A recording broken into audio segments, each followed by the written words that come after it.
Assalamualaikum, halo anak-anak. Hari ini kita akan belajar tentang materi interaksi sosial. Pertama, pengertian interaksi sosial. Interaksi sosial adalah hubungan yang dinamis antara individu dengan individu, individu dengan kelompok, maupun kelompok dengan kelompok. Kedua, ciri-ciri interaksi sosial. Yang pertama, pelakunya minimal 2 orang atau lebih. Kedua, komunikasi menggunakan simbol-simbol tertentu. Ketiga, ada dimensi waktu, yaitu masa lalu, masa kini, dan masa depan. Terakhir, memiliki tujuan atau maksud untuk melakukan interaksi sosial. Ketiga, syarat-syarat interaksi sosial. Yang pertama ada kontak sosial, dan yang kedua adalah komunikasi. Kontak sosial adalah sebuah cara yang dilakukan seseorang dalam proses interaksi sosial. Sementara komunikasi adalah proses penyampaian pesan dari satu pihak kepada pihak lain agar saling memengaruhi. Selanjutnya, kita akan membahas tentang bentuk-bentuk kontak sosial dan komponen komunikasi. Bentuk-bentuk kontak sosial. Pertama, kontak sosial berdasarkan bentuk atau wujud. Dibedakan menjadi 3, yaitu kontak individu dengan individu, kontak individu dengan kelompok, dan kontak kelompok dengan kelompok. Kedua, kontak sosial berdasarkan cara. Pertama, kontak primer. Kontak primer yaitu kontak yang terjadi secara langsung seperti berbicara, bersalaman, dan menyapa. Kontak sekunder. Kontak sekunder yaitu kontak yang terjadi dengan menggunakan media atau perantara. Dibedakan menjadi 2. Yang pertama, kontak sekunder langsung. Terjadi ketika kontak sosial dengan menggunakan media secara langsung, misalnya bertelepon atau video call. Kedua, kontak sekunder tidak langsung.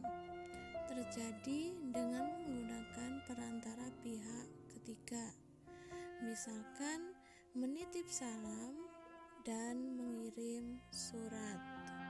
Ketiga, kontak sosial berdasarkan sifat.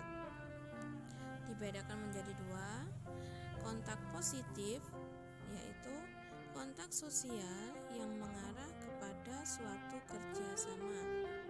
Kedua, kontak negatif, kontak sosial yang mengarah kepada suatu pertentangan.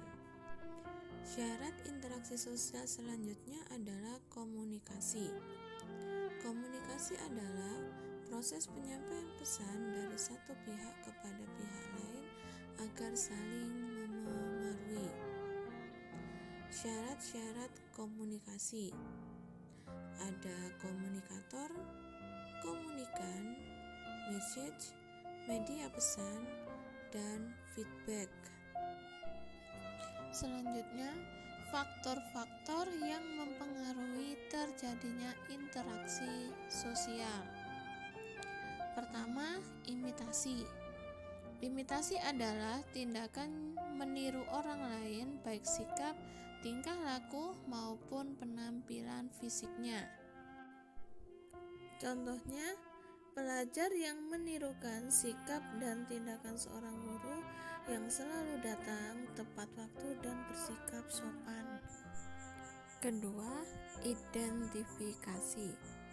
Identifikasi adalah kecenderungan dalam diri seseorang untuk menjadi sama atau mirip dengan orang lain.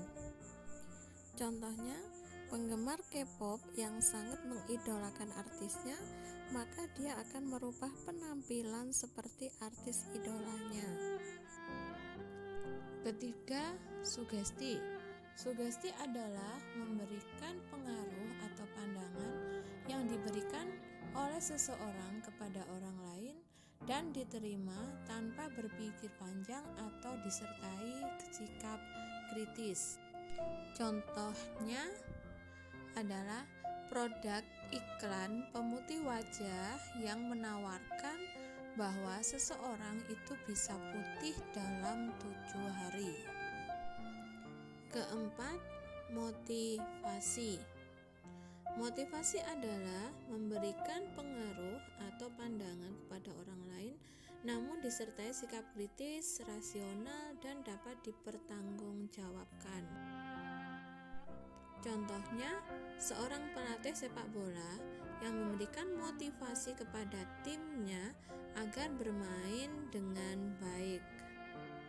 Kelima, simpati.